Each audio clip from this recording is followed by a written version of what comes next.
जब किसी को कमज़ोर करना हो, जब किसी को कमज़ोर करना हो और समाज में अक्सर जब किसी को कमज़ोर करना होता है तो पहले उसके बारे में एक जमात खड़ी की जाती है जो उसके खिलाफ़ बोल सके, या उसके खिलाफ़ या उसके बारे में झूठी कहानियाँ फैलाई जाती हैं। नमस्कार, आप सभी का स्वागत है 4HD एकेडमी में। ऐसी ही एक बात है डॉक्टर दिव्य कीर्ति, जिनके बारे में मीडिया में सुर्खियाँ बनी हुई हैं। क्या उन्होंने सच में गलत कहा? उनके पास साक्ष्य हैं। वो दृष्टि जैसे संस्थान चलाते हैं, एक UPSC की तैयारी करवाते हैं, बच्चों को IAS बनाते हैं। अगर वो कुछ बोल रहे हैं तथ्यों के साथ तो फिर ये बखेड़ा क्यों? बिना तथ्यों के बहुत लोग बोल जाते हैं, पर वो ऐसे व्यक्ति नहीं है कि जो बिना तथ्यों के बोले। उन्होंने मीडिया में आकर हर एक जो वाल्मीकि रामायण हो, गीता प्रेस गोरखपुर हो, या जो विभिन्न लेखक हैं उनकी जो किताबें हैं उसके उन्होंने रेफरेंस भी दे दिया कि भाई फला अध्याय पेज नंबर के साथ बता दिया कि ये लिखा मैंने, ये रेफरेंस के साथ बोला है। फिर भी उनको ट्रोल किया जा रहा है। क्या विश्व गुरु ऐसे ही भारत बनेगा, जहाँ एक शिक्षक को रेफरेंस देने की आज़ादी नहीं?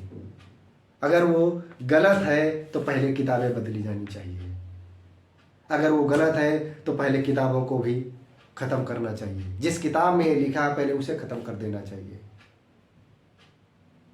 या जिस लेखक ने लिखा है पहले उस पर सवाल उठने चाहिए। ठीक है, राम सबके लिए पूजनीय है और होने भी चाहिए, वो एक अलग बात है। कोई रेफरेंस के साथ एक टीचर है, पढ़ा रहा है, क्योंकि कक्षा 2 की क्लास तो है नहीं कि कोई टीचर आएगा कक्षा का पढ़ाएगा और चला जाएगा। किसी IAS के जो निबंधात्मक चीज़ें लिखनी होती हैं, एक रेफरेंस के वर्तमान काल के और बीते हुए काल के में दोनों को बैलेंस करके लिखना होता है। आज क्या हो रहा है, दलित उन्मूलन हो, या मुस्लिम हो, या महिला के बारे में हो, या रिजर्वेशन के बारे हो, या ना रिजर्वेशन के बारे में हो, या पर्यावरण से संबंधित हो, या सरकारों से लेकर हो, कोई रेफरेंस दे रहा है और रेफरेंस देना पड़ेगा। अगर वो लिख रहा है, निबंध लिख रहा है, उसके बारे में लिख रहा है तो रेफरेंस तो देगा ना कि फला लेखक के अनुसार ये चीज़ें हुई हैं, आज के दौर में अगर ये चीज़ें होती तो ये गलत हैं। उन्होंने उस बात का समर्थन तो किया नहीं है।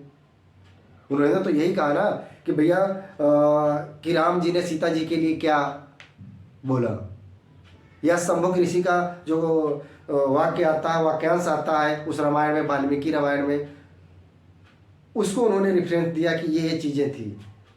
फिर भी उनको ट्रोल किया जा रहा है। ट्रोल करने के पहले जाके पढ़ें।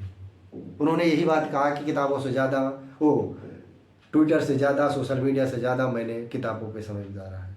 आप भी कुछ किताबें पढ़ लीजिए। किसी को ट्रोल करने, किसी को गाली देने, किसी को धमकी देने के पहले ये सोचें, उसको जाके पढ़ें। किसी से कोई समस्या है तो उससे जाके मिलें और व्यक्तिगत अपना जो चीज़ें हैं उनको सुलझा लें। धरना प्रदर्शन करना या ट्विटर पे या फेसबुक पर उनके नाम के मीम बनाकर उनको गाली देना, उनके परिवार को, ये ठीक नहीं है। ऐसे कैसे भारत विश्वगुरु बनेगा?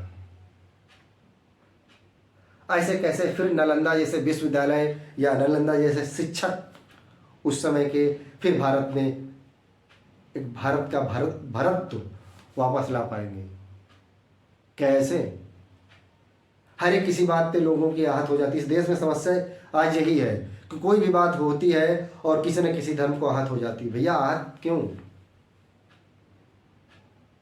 इतनी जल्दी आप आहत होंगे? आहत के पहले सोचे तो सही कि जो व्यक्ति बोल रहा है, वो जो बोला है एक रेफरेंस के साथ, किसी दलाल टॉप जो न्यूज शो है उसमें आकर उन्होंने पूरी व्याख्यान देते हैं, फिर भी उनके नाम से ट्रोल किया जा रहा है।